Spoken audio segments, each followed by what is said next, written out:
Buenos días, tardes o noches, bienvenido al canal.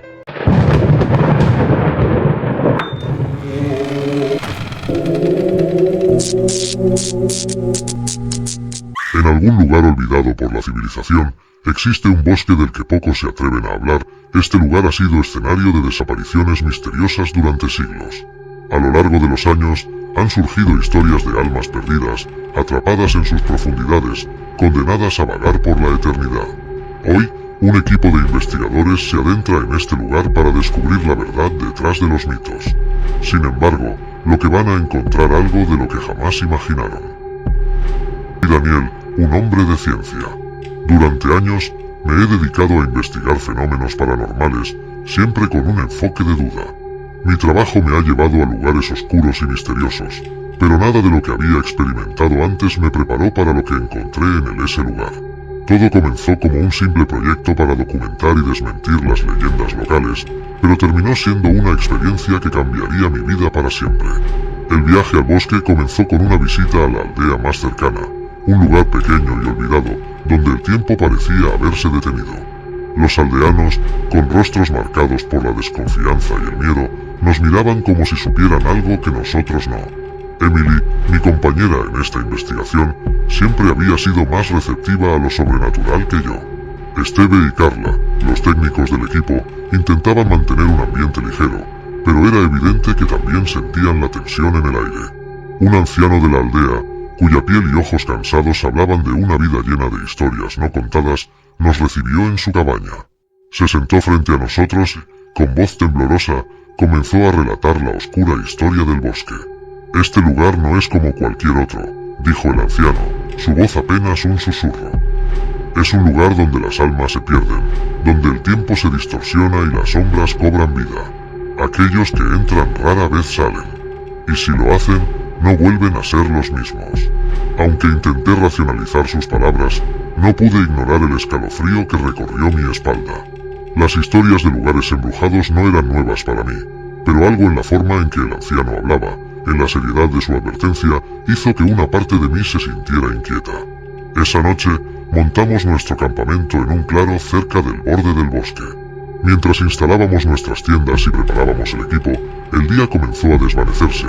El silencio del bosque era inquietante, roto solo por el crujido ocasional de ramas bajo nuestros pies y el suave susurro del viento entre los árboles.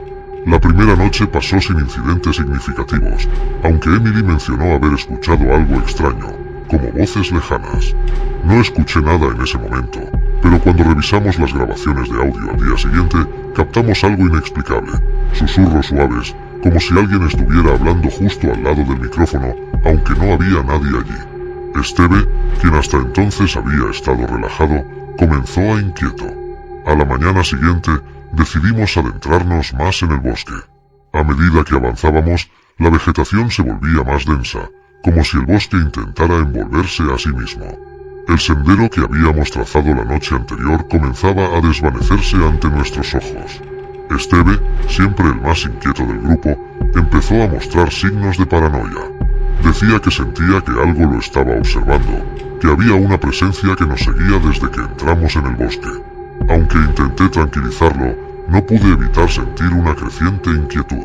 Esa noche, los susurros se hicieron más intensos. No podía precisar de dónde venían, pero sentía que nos rodeaban, que nos observaban desde la oscuridad.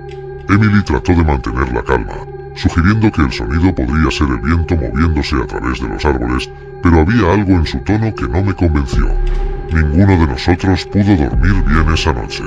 Permanecí despierto, acostado en mi saco de dormir, escuchando esos susurros que parecían estar destinados a volverme loco. Al amanecer, nos dimos cuenta de que Esteve había desaparecido. Lo buscamos por todas partes, llamamos su nombre, pero no hubo respuesta. Era como si se hubiera desvanecido en el aire. No había señales de lucha ni huellas que indicaran hacia dónde había ido. Simplemente, ya no estaba. Carla entró en pánico, convencida de que algo horrible le había sucedido a Esteve. Intenté mantener la calma, sugiriendo que tal vez había salido temprano para explorar por su cuenta, pero en el fondo sabía que algo estaba muy mal. Las desapariciones habían comenzado. Esa misma mañana, Emily encontró un símbolo extraño grabado en un árbol cerca del campamento. No era algo natural. Era un símbolo antiguo, uno que reconocí de los textos que habíamos estudiado sobre cultos paganos. Las piezas comenzaban a encajar, pero la imagen que formaban era algo más aterrador de lo que me atrevería a admitir en ese momento. Cada noche los susurros se volvían más fuertes, más insistentes. Sentía que me estaban volviendo loco. Carla también desapareció, y con ella, nuestra esperanza de encontrar una salida de ese infierno verde. Fue entonces cuando comprendí que el bosque no era un simple lugar, sino una entidad que jugaba con nosotros, que nos usaba para satisfacer su hambre. Emily y yo éramos los únicos que quedábamos. Decidimos explorar más profundamente en el bosque, con la esperanza de encontrar alguna pista sobre lo que le había sucedido a Esteve y Carla. Encontramos una cabaña vieja, cubierta por la vegetación, oculta en lo más profundo del bosque. En su interior, descubrimos un diario, antiguo y cubierto de polvo. Las páginas narraban los horrores de un culto que había utilizado el bosque como un lugar de sacrificio humano. Las víctimas eran arrastradas a las profundidades del bosque, sus almas condenadas a vagar por la eternidad, alimentando la oscuridad que allí residía. Mientras leíamos esas palabras, los susurros se volvieron ensordecedores. No podía pensar con claridad, no podía distinguir mis propios pensamientos de las voces que me rodeaban. Era como si el bosque estuviera dentro de mi mente, manipulándome. Emily insistió en que la única manera de escapar era realizar el ritual que había encontrado en el diario. Pero yo ya estaba demasiado asustado, demasiado quebrado. La última noche, la tensión llegó a su punto máximo. Emily, en un acto desesperado, comenzó a preparar el ritual. Pero cuando me pidió que la ayudara, no pude soportarlo. Algo oscuro se apoderó de mí, y en mi desesperación, la empujé hacia la oscuridad, hacia los árboles que nos rodeaban. La última cosa que vi fue su rostro, su expresión de sorpresa y miedo mientras el bosque la reclamaba. Corrí como nunca antes, sin mirar atrás, escuchando los gritos de Emily y los susurros que parecían perseguirme. De alguna manera, encontré el borde del bosque y lo crucé, sintiendo el aire libre en mis pulmones, la luz del sol en mi piel. Pero el bosque nunca me dejó ir realmente.